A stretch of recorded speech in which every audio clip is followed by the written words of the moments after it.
యవ్వన స్త్రీలు తమ భర్తలకు లోబడి ఉండి తమ భర్తలను శిశువులను ప్రేమించువారును స్వస్థ బుద్ధి గలవారును పవిత్రులను ఇంట ఉండి పని చేసుకుని వారును. ఇప్పుడు చదివేశామన్నది ముఖ్యం కాదండి, అది జీర్ణించుకోవాలి. అది చదివేయటానికి కక్కర చదివేస్తున్నాం, అది కాదు. అక్కడ యవ్వన స్త్రీలు, అక్కడ ఆగు, ఎవరుండాలో? యవ్వన స్త్రీలు ఉన్నారు. యవ్వన స్త్రీలు తమ భర్తలకు లోబడి ఉండి. ఎంత కష్టము కదా. ముసలోళ్ళు అయ్యాక 30 ఏళ్ళు కాపురం అయ్యాక ఏదో ఎలా సర్దుకుపోదాం, లోబడుతున్నారు కొంతమంది. కొత్తగా పెళ్ళైన వాళ్ళని చూడండి, అప్పుడప్పుడే పెళ్ళైన వాళ్ళని చూడండి. ఇంట్లో ఇష్టం వచ్చినట్టుగా హాయిగా అమ్మ నాన్న మీద అధికారాలు చేసి సంపాదించుకొని ఏది కావాలంటే అది అడిగి తీసుకొని ఫ్రీగా పెరిగి పెద్దవాళ్ళు అయిన వాళ్ళు పెళ్ళి అయిన వెంటనే భర్తకు లోబడం అంటే, అత్త ఏదన్నా ఒక మాట అంటే మూతెట్ట ముడుస్తారు అంతే. ఏంటండి, నేను మళ్ళీ ప్రార్థన వాళ్ళు కూడా పాస్టర్ గారేనండి, వాళ్ళు కూడా దేవుణ్ణి నమ్ముకున్న వాళ్ళేనండి, వాళ్ళ అమ్మాయిని తీసుకెళ్ళిపోయారండి అని చెప్తున్నారు ఇందాక వచ్చేవాళ్ళు. అదేం దేవుణ్ణి నమ్ముకోవటమయ్యా? అదే క్రైస్తవులు. నువ్వు క్రైస్తవుడు అని చెప్పి భార్యాభర్తలను విడగొడటానికి ప్రయత్నిస్తే, నువ్వు క్రైస్తవుడు అని చెప్పి నీ కూతురుని తన భర్తకు లోబడమని హెచ్చరించకుండా ఉంటే అది క్రైస్తవత్వమా? అందుకే చెబుతున్నాడు, నీవు హితబోధ చెయ్యి. మీ పాస్టర్ గారు ఎప్పుడు బోధించలేదేమో. నువ్వు పెళ్లి చేసుకుంటే పెళ్లి రోజు వాగ్దానం ముందే చెప్పి పెట్టండి. ఐశ్వర్యములో, కలిమిలో, లేమిలో, సంతోషములో, దుఃఖములో, ఆరోగ్యములో, అనారోగ్యములో నిన్ను విడువాక ఎడబాయక మరణము మనలను వేరు చేయ వరకు నీతోనే కాపురము చేయదనని దేవుని ఎదుట, సంఘం ఎదుట నీతో వాగ్దానము చేయుచున్నాను. ఆ మాట రోజు గుర్తుండొద్దా? గుర్తుండొద్దండి. ఐశ్వర్యమైన, లేమైన, కష్టమైన, నష్టమైన భర్తకు భార్య లోబడాలి. భార్యలారా మీ స్వపురుషులకు లోబడి ఉండండి. పౌలు అంతా కొంచెం పౌలుకి ఎప్పుడు కూడా మగవాళ్ళు అంటే ఇష్టం అండి, ఆడవాళ్ళు అంటే ఇష్టం లేదు. అందుకనే పౌలు సంఘంలో స్త్రీలు మౌనంగా ఉండాలని ఇట్లాంటివన్నీ పెట్టాడు అన్నారు కొంతమంది. ఎవరో ఒక ఆయన. యేసుప్రభు ఏం చెప్పాడు? యేసుప్రభు ఏం చెప్పాడండి? భార్యాభర్తల గురించి ప్రభు చెప్పలేదా? భార్యను విడిచి మరొకతను వివాహము చేసుకునేవాడు వ్యభిచారము చేయుచున్నాడు, విడువబడిన దాన్ని వివాహం చేసుకునేవాడు వ్యభిచారం చేస్తూ ఉన్నాడు. భార్యాభర్తల బంధం విడిపోయేది కాదు. అదే మోషే విడాకుల పత్రిక ఇచ్చాడు, అది వారి హృదయ కాఠిన్యాన్ని బట్టి ఇచ్చింది, కానీ మొదటి నుండి అలాగూ జరగలేదని ప్రభు చెప్పాడు కదా. నీ భర్తకు నువ్వు లోబడతావు, ఇష్టం లేకపోతే పెళ్లి చేసుకోకండి. ఇప్పుడు ఏం పోయింది?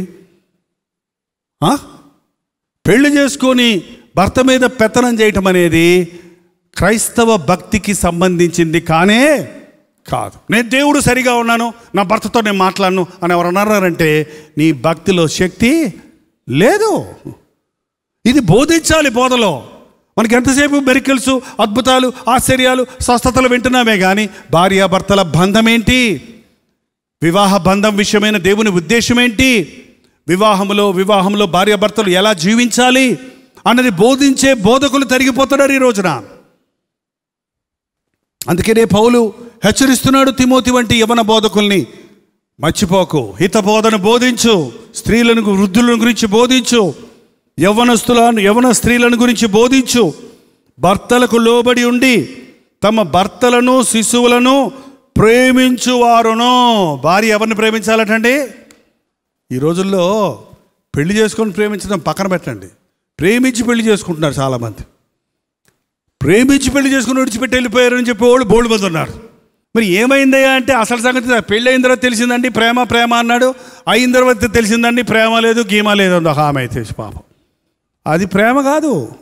పెళ్ళికి ముందుండేది కామం, ఇష్టం, ఇచ్చ, లస్ట్. ఏంటంటే ఒక విధమైన లైకింగ్, ఒక విధమైన ఆకర్షణ.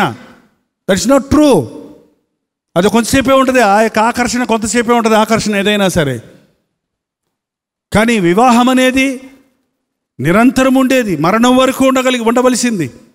కాబట్టి ప్రేమించి పెళ్లి చేసుకోవడం కాదు, పెళ్లి చేసుకొని ప్రేమించాలి. ఇస్సాకు తన భార్య అయిన రిబకాను తన తల్లి అయిన సారా గుడారంలోనికి తీసుకెళ్ళను, నాటి నుండి ఆమెను ప్రేమించను అని ఉంది. పెళ్ళైన తర్వాత ప్రేమించాడు.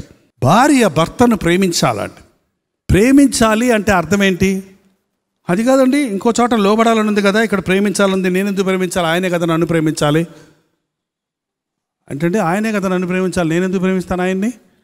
ఆయన నన్ను ప్రేమించి చీరలు, నగలు, హ్యాండ్ బ్యాగులు, హై హీల్సు, లిప్స్టిక్లు, రింగులు అన్నీ కొనిపెట్టాలి. మా ఆయన నన్ను ప్రేమించి నేను అడిగినవన్నీ కొనిపెట్టాలి అన్నారు ఒకళ్ళు.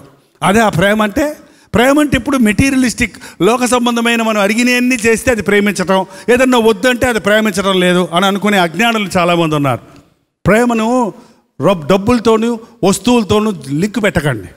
ప్రేమ అంటే సహించుకోవటం, ఓర్చుకోవటం, భరించటం, ఇంకొకళ్ళ బాధను మనం భరించటం, ఇంకొకళ్ళు చేయాల్సిన పనిని మనం చేసి సేవ చేయటం, అది ప్రేమ.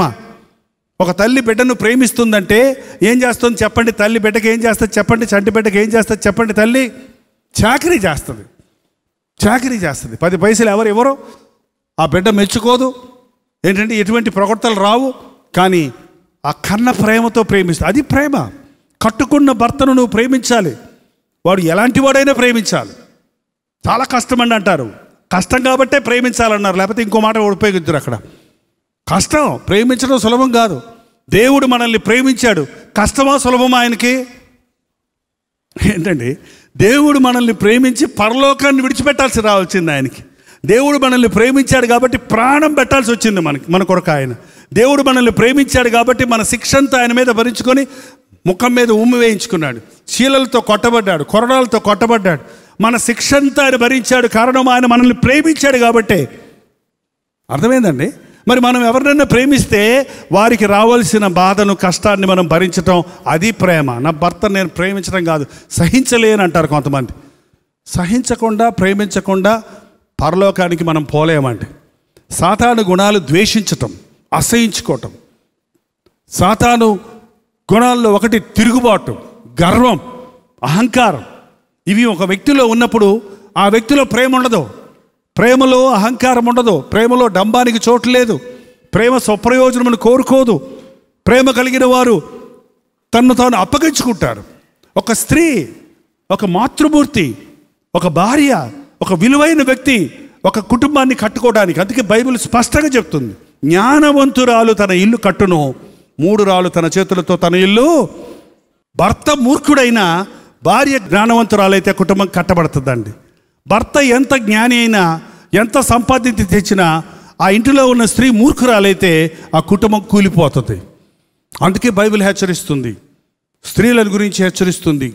సామెతలు 31వ అధ్యాయం వెళ్ళి చదివి చూడండి. స్త్రీలందరూ మీ బాధ్యత ఏంటో, మీ కొరకు దేవుడు కలిగి ఉన్న ఉద్దేశం ఏంటో, నీవు దేవుణ్ణి నమ్ముకున్నావు అన్నప్పుడు నీలో ఏ గుణగణాలు కనబడాలో, నీవు ఏ రీతిగా జీవించాలో, నీ కుటుంబం కోసం ఎలా ప్రయాసపడాలో, నీ బిడ్డలను ఎలాగో దేవుని కొరకు పెంచాలో నీవు నేర్చుకుంటావు. భర్తను, శిశువులను ప్రేమించుచు, శిశువులను ప్రేమించాలి. కన్న బిడ్డల్ని ప్రేమించని తల్లులు కూడా ఉన్నారండి ఈ రోజుల్లో. నాకు పిల్లలు వద్దు అని చెప్పే తల్లులు చాలామంది ఉన్నారండి. ఈ పిల్లని ఎవడు పెంచుతాడు, తీసుకెళ్ళి ఎక్కడన్నా పడే అని ఇసుక్కునే వాళ్ళు ఉన్నారండి. పిల్లల్ని ఆ హాస్టల్లో పెట్టేసి హాయిగా బతుకుదామనుకునే వాళ్ళు ఉన్నారండి. ఎంత జ్ఞానం! నీ బిడ్డలు హాస్టల్లో బతికితే నువ్వు ఉండగా వాళ్ళ బ్రతుకు భవిష్యత్తులో ఎలా ఉంటారు? వాళ్ళు నీ మీద ఏ విధమైన ప్రేమానురాగాలు ఉంటాయా? గమనించి చూడండి. మీ బిడ్డలు మీ ఒళ్ళో పెరిగితే మీ జీవితకాలంతా మిమ్మల్ని హత్తుకొని ఉంటారు. ఈ రోజున బిడ్డలను ఎత్తుకోరండి. బిడ్డలను ఎత్తుకుంటే మన స్పర్శకి తెలియని ప్రేమ బిడ్డలకి మనకి బంధం కలుగుతుంది. ఆ బంధంలో నువ్వు ఏడిస్తే వాళ్ళు ఏడుస్తారు, వాళ్ళు ఏడిస్తే నువ్వు ఏడుస్తావు. మీ ఇరువురి మధ్య ఆ ఏకత్వం వస్తుంది. కానీ ఈ రోజుల్లో బండ్లో వేయటం అమెరికాలో చేస్తున్నారు, ఇప్పుడు ఇక్కడ కూడా మొదలెట్టారు. బండ్లో వేసుకుంటారు, తోసుకుంటూ పోతారంటే ఏదో కుక్క పిల్లని దోసుకెళ్ళినట్టు. నాకు ఇంకా గుర్తుంది, మా తాత నన్ను 2 ఒక్కాలిటు వేసి జుట్టు పట్టుకొని నెత్తి మీద కూర్చోమనేవాడు. బయటికి తీసుకెళ్తే నాకు ఆ సరదాగా ఉండేది. లోకంలో అట్లా చూస్తుంటే మా తాత నెత్తి మీద ఓహో మొహం అంటే ఆ తాత అంటే నాకు ఎక్కడ లేని ప్రేమ వచ్చింది. ఏంటండి, అమ్మ అంటే ఎక్కడ లేని ప్రేమ వచ్చింది. ఎత్తుకో, అమ్మ ఎత్తుకుంటుంది. ఎత్తుకో ఇప్పుడు ఎత్తుకోమంటే దబదబ బాత్తారు అంతే. ఎత్తుకోవాలి నేను. ఇంకా కొన్ని ఉన్నాయి, ఇప్పుడు అందులో పెట్టి కట్టేస్తారు వాళ్ళని. అయ్యో ఉంటాయి, తిరిగే ఉంటాయి చూసారా, అందులో కాళ్ళు పెట్టి కట్టేస్తే అది అక్కడే ఎగురుతుంటుంది ఆ పిల్ల. సరే 24 గంటలు ఎత్తుకోవడం కుదరదు, కనీసం కొంచెంసేపు అయినా మీ శిశువులను, ముఖ్యంగా శిశువులు అన్నారు అందుకనే, ఎందుకంటే శిశువు అమ్మ మొట్టమొదట తల్లి గర్భంలో ఉన్నప్పుడే ఒక బిడ్డ గుర్తుపట్టే స్వరం ఏంటంటే అమ్మ స్వరం అండి. తల్లి స్వరాన్ని గర్భంలో ఉన్నప్పుడే గుర్తుపడద్దట. అందుకని మనం ఊరుకోవాలి, మనం ఎంతమంది అన్నా ఊరుకోదు, కానీ వాళ్ళ అమ్మ వచ్చి ఊరుకోమ్మా అంటే ఆ స్వరం గుర్తు, మా అమ్మ వచ్చింది అని ఊరుకుంటుంది. అది అర్థమవుతుందా మీకు? అర్థం కావట్లేదా ఏంటండి? అంటే అమ్మ కోసం అంత ఆరాట పడుతుంటుంది బిడ్డ. ఆ బిడ్డకు అమ్మ మాతృ ప్రేమను నువ్వు అందించకుండా నువ్వు మేకప్లు చేసుకోవడానికో, ఉద్యోగాలు చేసుకోవడానికో, లేకపోతే టీవీ చూడటానికి, సీరియల్ చూస్తుందట పిల్లోడు. ఊరికరా ఉండా, మంచిదత్తుందా, ఏముందంటే సీరియల్లో అట్టపడి చేస్తారు కొంతమంది. అమ్మ, స్త్రీలు లేడీస్ విలన్స్ ఎక్కువైపోతున్నారంట సీరియల్లో. స్త్రీలు స్త్రీ ధర్మాన్ని విడిచిపెట్టి లీడర్షిప్ ఎలా తీసుకోవాలి, పెత్తనం ఎలా చేయాలి, గుంపును ఎలా నడిపించాలి అనే అంశాలతో సీరియల్లో వస్తున్నాయంట. అందుకే స్త్రీలు తెగ చూస్తున్నారటండి. జాగ్రత్త, అవన్నీ సీరియల్ అండి, నిజం జీవితం కాదు. ఏంటండి, నిజ జీవితంలో అది చెల్లదు. నీ కుటుంబం కూలిపోతుంది. నువ్వు దేవుని బిడ్డవైతే బహు జాగ్రత్తగా ఉండాలి. నీ ఇంట్లో టీవీల్లో వచ్చే చెత్త అంతా చూడవకండి, అవసరం లేదు. దేవుని వాక్యం వినండి. అవసరమైతే అప్పుడప్పుడు ఏం జరుగుతుందో ప్రపంచంలో కొంచెం న్యూస్ చూసి ప్రపంచం కోసం ప్రార్థన చేయండి. అంతకు మించిన విషయాలు మనకి టీవీల్లో అవసరం లేదు. ఎంతసేపు వాళ్ళ మీద వీళ్ళ మీద వాళ్ళ మీద వీళ్ళు చెప్పుకోవటం, ఇలాంటి కల్పితాలతో కూడినటువంటి విషయాలు తప్ప మరేమీ లేవు అందులో. స్త్రీలు ఇంట నుండి భర్తను ప్రేమించి, భర్త ఇంటికి వచ్చేటప్పటికి వేడివేడికి ఏదైనా చేసి పెట్టేవారు పూర్వకాలం. ఇప్పుడు ముందే తెలుసు భర్తకి ఇంటికి వెళ్తే ఏముండదని, అక్కడే వేడివేడికి తినొస్తాడు హోటల్లో. ఆయన తిన్నోడు తింటాడా, తిని పక్కన తాగి వస్తాడు, మళ్ళీ పైగా తినడంతో పాటు తాగి వచ్చేస్తున్నాడు. మా ఆయన తాగి వస్తున్నాడండి ఇంటికి అని ఏడుస్తున్నావు. ఎందుకంటే ఇంటికి వెళ్తే కాలు పెట్టగానే కొంతమంది స్త్రీలు జగడం పెట్టుకుంటారు. ఒక ఆయన అడిగాను, ఎందుకయ్యా తాగుతున్నావు అంటే, ఏం చేయమంటారండి మరి అన్నాడు. మరి ఏమైంది అసలు నీకంటే, ఏం చేయమంటారండి, నేను అలిసిపోయి ఇంటికి వెళ్తే ఎల్లంటే గొడవ పెట్టుకుంటుందండి. ఆ బాధ తట్టుకోలేక తాగుతున్నానండి. నేను తాగెళ్ళిన తర్వాత పిల్లిలాగా అయిపోయి నా భార్య ఏం మాట్లాడదండి. నేను తాగుతుంటే నా భార్య మంచిగా ఉంటుందండి, నేను తాకపోతే నా మీద ఎగురుతుందండి, అందుకు తాగుతున్నాను అంటున్నాడు. నువ్వే కదా నీ భర్తను పాడు చేసుకుంటున్నావు. ఇంటికి రాబట్టుకో, ప్రేమతో మాట్లాడు, నీ కష్టం ఉంటే తర్వాత చెప్పుకో. జ్ఞానం అవసరం. ఎప్పుడు ఏది మాట్లాడాలో జ్ఞానం కావాలి. మనకు చాలా తెలుసండి, కానీ ఏది ఎప్పుడు మాట్లాడాలో తెలియదు, ఎవరితో ఎలా మాట్లాడాలో తెలియదు. పెద్దోళ్ళతేమో ఎరాపారా అంటారు, పిల్లలతేమో నాయనా బాబు అంటారు. అప్పుడు ఏమైపోద్ది ఏంటండి? జ్ఞానవంతురాలు ఇల్లు కడుతుంది. జ్ఞానము చొప్పున కాపురం చేయండి. జ్ఞానము కలిగి జ్ఞానం కొదుకుంటే నన్ను అడగండి అని ప్రభు చెప్పాడు. స్త్రీలు ఎలాగో నడుచుకునే వాళ్ళనో బోధించు. భర్తను ప్రేమించాలి. భర్త మహాతల్లులు ఉన్నారండి. నేను చెప్పేది నేను గమనించి చూశాను. కొంతమంది స్త్రీలు ఉన్నారు, భర్త ఎంత దుర్మార్గుడైనా, తాగొచ్చినా, తిరిగి వచ్చినా, తిట్టినా, భర్తను ప్రేమించి, భర్తకు నీళ్ళు ఇచ్చి, భర్తకు భోజనం చేసి పెట్టి, భర్తకు చాకిరి, కాళ్ళు పట్టు. మన ఇండియాలో ఇదొకటి, కాళ్ళు పట్టు అంటాడు మళ్ళీ నిద్రపోకుండా. పొద్దున్నుంచి ఆమె వంటగదిలో పనిచేస్తుంది, ఈయన ఆఫీసులో పనిచేస్తున్నాడు. ఎవరు కాళ్ళు పట్టాలి? ఒక అరగంట ఆయన, ఒక అరగంట ఏమో పట్టాలి. మళ్ళీ ఈయనది కాళ్ళు పట్టు మళ్ళీ మసాజ్ చేయాలంట భార్య కూర్చొని పాదాల దగ్గర. ఏంటండి, మా నాయన చెప్పేవాళ్ళు లేదు. అందుకని నాకు తెలియదు ఇప్పుడు పద్ధతి. మా అమ్మని 8 మంది పిల్లల్ని పెంచి అందరినీ పడుకోబెట్టాక వచ్చి కాళ్ళు నొక్కు అనేవాడు. ఆ పాపం కూర్చొని నొక్కుతాయి, తర్వాతవే నొక్కు అని మళ్ళీ నొక్కేది పాపం. మహాతల్లులు, అది చెప్తున్నా, మహాతల్లులు ఉన్నారు. కుటుంబాలు కట్టుకున్నారు, బిడ్డల్ని యోగ్యులుగా చేశారు, బిడ్డల్ని ప్రయోజకులు చేశారు, కుటుంబం విచ్ఛిన్నమైపోకుండా చేశారు. మీ బిడ్డల కంటే మీకేంటండి మించిన ఆస్తి? మీరు సంపాదించే 10,000 రూపాయలు ముఖ్యమా? మీకు దేవుడిచ్చిన బిడ్డ ముఖ్యమా? ఆ బిడ్డ భవిష్యత్తు ముఖ్యమా? ఒకసారి ఆలోచన చేయండి. బిడ్డల కోసమేనండి కష్టపడుతున్నాం అన్నాడు ఒక ఆయన. బిడ్డల కోసమే కష్టపడి రాత్రి మగళ్ళు ఫీజులు కట్టి పెద్ద స్కూల్లో చదివిస్తున్నామండి. అదేదో స్కూళ్ళు ఉన్నాయి కదా మన దేశాల్లో, లెఫ్ట్ అండ్ రైట్ కొట్టి చదివిస్తారు 100కు 100 రావాలని. వాడికి 100కు 100 మార్కులు వస్తాయి, కానీ వాడికి గుణశీలతలు వస్తాయా? క్యారెక్టర్ వస్తుందా? దైవభయం వస్తుందా? దైవజ్ఞానం వస్తుందా? చదువు ఎందుకండి? చదువుతో బతికిపోతాడా మనుషుడు? చదువుతోనే బతికిపోతే అసలు దేవుడు అక్కర్లా. మనం కూడా పోదాం పదండి కాలేజీలకి, స్కూల్స్కి. ఏంటండి, చదువు ఒక మనిషికి జ్ఞానాన్ని ఇవ్వదు. చదువు నాలెడ్జ్, చాలా విషయాలు తెలుసుకునే వివేచన ఇస్తుందేమో, కానీ జ్ఞానం పైనుండి వచ్చేది. మన బిడ్డలకు మనం ఎన్ని ఇచ్చినా ఆ బిడ్డలతో మనం గడిపే సమయం చాలా ముఖ్యమైనదండి. బిడ్డలు నీ కోసం ఎదురు చూస్తున్నారు. అమ్మా అమ్మా అంటే నాన్న అన్నప్పుడు ఆ బిడ్డ హృదయంలో ఈ రోజున చాలామంది చిన్నపిల్లలు మానసికంగా కృంగిపోతున్నారండి. చదువులో ఫెయిల్ అయిపోతున్నారు. వారి మనసు స్థిమితం లేదు. భార్యాభర్తలుగా మీరిద్దరు దెబ్బలాడుకుంటుంటే బిడ్డలను చేరదీయకుండా ఉంటే ఆ బిడ్డలు మానసికంగా కృంగిపోతున్నారని సైకాలజిస్టులు కనుగొంటున్నారండి. వాళ్ళు ఒక విధమైన డిప్రెషన్కు చోట ఇస్తున్నారు. వారు పరీక్షల్లో ఫెయిల్ అయిపోతారు. వారి క్యారెక్టర్ బిల్డ్ అవ్వదు. ఎప్పుడు కూడా ఒకలాంటి భయం, ఒకలాంటి భీతి, సమాజంలో కలవలేరు, ఒకలాంటి సిగ్గు, ఇలాంటి క్యారెక్టర్స్తో మన ఇంట్లో బిడ్డలు పెరుగుతున్నప్పుడు మనం ఎంత డబ్బు సంపాదించినా, మనం ఏం సాధించినా దానివల్ల ప్రయోజనం ఏముందండి? నీకు ఇచ్చిన బిడ్డను నువ్వు ప్రయోజకుడిగా చేసి దేవుని సాక్షిగా నిలబెడితే నువ్వు కోట్లు సంపాదించిన దానికంటే గొప్ప వ్యక్తివి. నీ బిడ్డలను దేవుని కొరకు పెంచు. స్త్రీలు ప్రసంగాలు చేయొచ్చా? స్త్రీలు సేవ చేయొచ్చా? కొంతమంది సహోదరులు వచ్చా, అయ్యగారు నేను సేవ చేస్తున్నానండి, చాలా ఆత్మలు రక్షించేస్తున్నానండి, ప్రార్థన చేయండి అయ్యగారు, మా ఇంటి ఆయన మారలేదు, మా అబ్బాయిలు మారలేదు. మరి ఎందుకు? ఇంటి ఆయన్ని మార్చుకోకుండా, అబ్బాయిలను మార్చుకోకుండా ఊర్లో వాళ్ళందరినీ మార్చిన వల్ల నీకేం ప్రయోజనం వచ్చింది? ఇంటి ఆయన కోసం ముందు ప్రార్థన చేయి. బిడ్డల కోసం, నీ బిడ్డల కోసం ముందు ప్రార్థన చేయి. నీ బిడ్డలను ఒక సేవకుడిగా చేయి. వాడు వెళ్ళి కోట్ల మందిని మారుస్తాడు. నువ్వు చేసే ప్రసంగం కంటే నీ బిడ్డ ద్వారా గొప్ప సేవ దేవుడు చేయిస్తాడు. మీరు శిశువులను ప్రేమించు వారిగా ఉండండి. పిల్లల కొరకు శ్రద్ధ తీసుకోండి. పిల్లలు దేవుడిచ్చిన ఆస్తి అండి. గర్భఫలము యెహోవా ఇచ్చు బహుమానము, కుమారులు ఆయన అనుగ్రహించు స్వాస్థ్యము. నీ సొత్తు కాదు, వాళ్ళు నీకు స్వాస్థ్యంగా ఇచ్చారు. స్వాస్థ్యం అంటే గవర్నమెంట్ వాళ్ళు స్థలాలు ఇచ్చినప్పుడు ఇది పిల్ల తరముల వరకు అనుభవించవలసిందే, కానీ అమ్మడానికి వీళ్ళు ఏదైనా ఉంటుంది ఆ దస్తావేజులో. మీరు ఎప్పుడు చదివారో లేదో, ఏదో వంకపెట్టి అమ్మేసేవాళ్ళు అమ్మేస్తున్నారు, వేరే సంగతి. ఏంటండి, అది మీరు అనుభవిస్తానికి ఇస్తున్నాడు. వాడు 3వ రోజు అమ్మేసి మళ్ళీ గుడి చేసుకొని నాకు ఇల్లు లేదని మళ్ళీ ఇంకో స్థలం తీసుకుంటాడు. మా చెన్నైలో చాలామంది అలా చేస్తారు. కానీ దేవుడిచ్చిన బిడ్డల్ని నీ ఇష్టం వచ్చినట్టు పెంచడానికి కాదు దేవుడిచ్చింది. నువ్వు యోగ్యులుగా చేసి దేవుని కొరకు అప్పచెప్పాలి వారిని. నీ బిడ్డలు గొప్ప ఆస్తి అన్నది గుర్తించు. స్త్రీలు ఇంట ఉండి భర్తను, పిల్లలను, శిశువులను ప్రేమించుచు స్వస్థ బుద్ధి గలవారును, పవిత్రులను, ఇంట ఉండి పని చేసుకుని వారును, మంచివారునై ఉండవలనని బుద్ధి చెప్పుచు. ఇంట ఉండి పని చేసుకోవాలి. పూర్వకాలం మన దేశంలో సామెత ఉంది, ఇల్లు చూసి ఇల్లాలను చూడు అంటే. ఇంట్లో శుభ్రంగా ఉందంటే ఆ ఇల్లాలు చాలా శ్రద్ధ కలిగిన వ్యక్తి అని అర్థం. ఇంట్లో కొందరు ఇల్లులు గందరగోళం కింద ఉంటాయి. ఎక్కడ ఉండాల్సిన వస్తువు అక్కడ ఉండదు.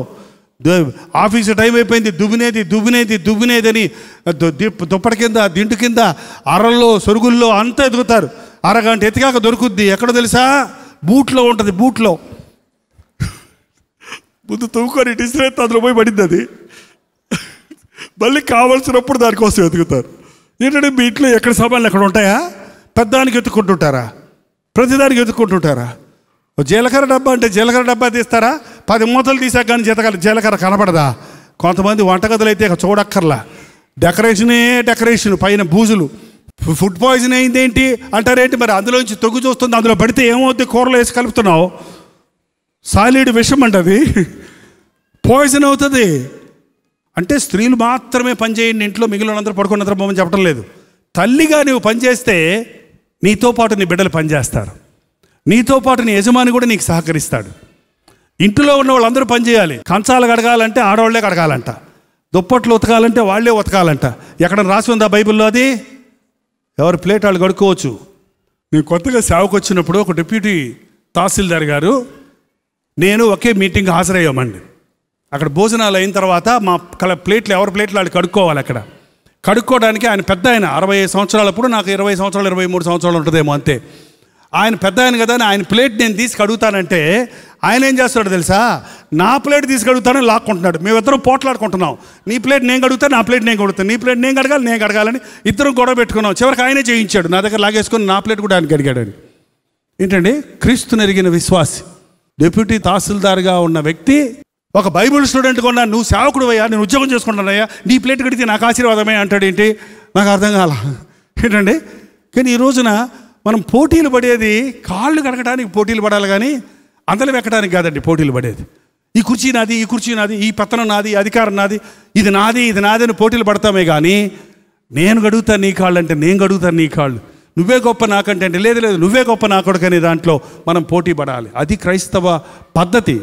మనుష్య కుమారుడు పరిచర్య చేయించుకొనుటకు రాలేదు కానీ పరిచర్య చేయుటకు వచ్చాడు. నేను గురువుని బోధకుండైన నేను మీ కాళ్ళు కడుగుతున్నాను, మీరు కూడా ఒకళ్ళ కాళ్ళు ఒకళ్ళు కడుక్కోండి అని చెప్పాడు. నా భర్త కంచం నేను గడిగితే తప్పేంటి? నా భార్య కంచం నేను గడిగితే తప్పేంటి? నా బిడ్డలకు నేను వారి అవసరతలు తీస్తే తప్పేంటి? ఇది నా ఇల్లు, నా బిడ్డలు అనే ప్రేమ, అనే తగ్గింపు, అనే ఆజ్ఞత ఉన్నప్పుడు ఇళ్లల్లో పోటీ పడే పనులు ఉండవండి. నువ్వు చేయి అని ఎవరు చేయకుండా పోతారు. మా తమ్ముళ్ళు 2 వర్షం వస్తుందని గొడుగు తీసుకొని స్కూల్కి వెళ్ళారండి. చిన్నప్పుడు వచ్చేటప్పుడు గొడుగు ఏదిరా అని అడిగితే ఏదిరా ఆడిని అడిగితే ఏదిరా అని ఈడు అడిగితే ఏదిరా అంటే నేను వెళ్ళేటప్పుడు నేను తీసుకెళ్ళాను, వచ్చేటప్పుడు ఆడు తెస్తాడు, తేలేదు, ఆ రోడ్డు మీద వదిలేసి ఇచ్చామన్నారు. రోడ్డు మీద నువ్వుదా అని చెప్పి రోడ్డు మీద వదిలేసి వచ్చేసారు ఇద్దరు కలిసి. ఏంటండి పోటీలు పడడం వల్ల ఎన్ని పోగొట్టుకుంటున్నామో తెలుసా? మనం ఎన్ని విషయాలు నష్టపోతున్నామో తెలుసా? దేవుని వాక్యం చెబుతుంది, ప్రేమ పోటీ పడుతుంది అవతల వాడికి సహాయం చేయడానికి, ప్రేమ పోటీ పడుతుంది తగ్గించుకోవడానికి, ప్రేమ పోటీ పడుతుంది చాకరీ చేయడానికి, ప్రేమ పోటీ పడుతుంది నష్టపోవడానికి. ఆ క్రీస్తు ప్రేమను మనం కలిగి ఉన్నప్పుడు ఈ లోకాన్ని క్రీస్తు వైపు తిప్పగలుగుతాం. మన కుటుంబాలు పరలోకంలో మార్చగలుగుతాం. ఇంట నుండి ఇంటి పనులు చేసుకొని చక్కబడిగా ఉండాలని స్త్రీలకు చెప్పు.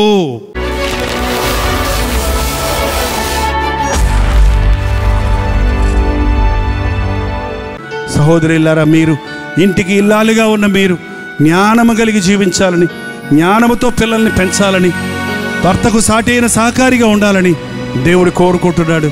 ఇంటిని పట్టించుకుంటున్నావా? కన్నీటితో ప్రార్థన చేస్తున్నావా? నీ ఇంటిలో చుట్టూ కావలిగా ఉన్నావా? నీ కుటుంబంలో సాతానుకు స్థలం లేకుండా దేవుని సన్నిధితో నింపుకుంటున్నావా? ఒక్కసారి ప్రార్థన చేద్దాం. నాకు విరోధాలు ఉన్నాయ్యా, భేదాలు ఉన్నాయ్యా, ఈ రోజున మమ్మల్ని నీ రక్తంలో కడుగునాయనా అని భార్యగా నువ్వు, భర్తగా మీరు ప్రార్థించండి. దేవుడు ఒక అద్భుతాన్ని చేస్తాడు. ఈ కుటుంబం కట్టబడదు, ఈ బ్రతికింతే, ఈ జీవితం ఇంతే అని విరక్తి చెందొద్దు. నీకు నూతన జీవితం ఇవ్వడానికి, నీకు సమాధానం ఇవ్వడానికి, నువ్వు పోగొట్టుకున్నవన్నీ తిరిగి నీకు ఇవ్వడానికి దేవుడు శక్తి కలిగిన వాడిగా ఉన్నాడు. నీ బిడ్డలను యోగ్యులుగా చేయాలని, ప్రయోజకులుగా చేయాలని, ప్రభు రాజ్యాన్ని కట్టేవారిగా చేయాలని దేవుడు ఆశిస్తూ ఉన్నాడు. పరిశుద్ధుడ, ప్రేమ కలిగిన తండ్రి, ఇక్కడ చేరు వచ్చిన ప్రతి ఒక్కరిని చేతుల్లో పెట్టుకుంటున్నాం నాయన. ఏ ఇంటి స్త్రీ తన భర్తను లెక్క చేయక, గౌరవించక, లోబడక, తిరగబడుతూ కుటుంబాన్ని కూలగొట్టుకుంటున్నారు, అట్టి స్త్రీల కొరకు ప్రార్థిస్తున్నాము నాయన. మూర్ఖురాలుగా ఉండి కుటుంబాలను కూడబెట్టుకునే స్థితిలో ఉన్న సహోదరులను దర్శించుము నాయన. ఇంట ఉండి బిడ్డలను, శిశువులను, భర్తను ప్రేమిస్తూ ఇల్లు చక్కబెట్టుకొని కుటుంబాన్ని కట్టుకుని జ్ఞానవంతులుగా చేయి నాయన, జ్ఞానవంతులుగా చేయి నాయన. కుటుంబాలు కూడగొట్టుకునే సహోదరులను దర్శించుము నాయన. భర్త పట్ల ఎలా ప్రవర్తించాలో నేర్పించుము నాయన. తమ వల్లనే తమ భర్తలు తాగుబోతులుగా మారకుండా ప్రేమతో వారిని చేరదీయడానికి సహాయం చేయి, క్షమించడానికి సహాయం చేయి, సహించుకోవడానికి సహాయం చేయి. ఆ ప్రేమ, కలువరి ప్రేమ ప్రతి సహోదరి గుండెల్లో పోయిన ఆయన, ప్రతి పురుషుడి హృదయంలో కుమ్మరించిన ఆయన. ఆ ప్రేమతో మాత్రమే మేము కాపురం చేసుకోగలం. అటువంటి ప్రేమ ఉంటే మాత్రమే మా కుటుంబాలు కట్టబడతాయి. కనుక ఒకరి లోపాలు ఒకరు దిప్పిపుడుచుకోక, ఒకరి మీద ఒకరు నేరారోపణలు చేసుకోక, ఒకరినొకరు సహించుకుంటూ, ప్రేమించుకుంటూ కుటుంబమును కట్టుకునే శక్తిని ఇక్కడ ఉన్న ప్రతి ఒక్కరికి దయచేయము నాయన. యేసు క్రీస్తు నామములో అడుగుచున్నాము తండ్రి. మన తండ్రి అయిన దేవుని యొక్క ప్రేమయు, కుమారుడైన క్రీస్తు యొక్క కృపయు, ఆదరణకర్త అయిన పరిశుద్ధాత్మ యొక్క సహవాసమును కుడి వచ్చిన మనందరికీ ఇప్పుడును సదాకాలమును తోడై ఉండనుగాక. Amen, amen, amen.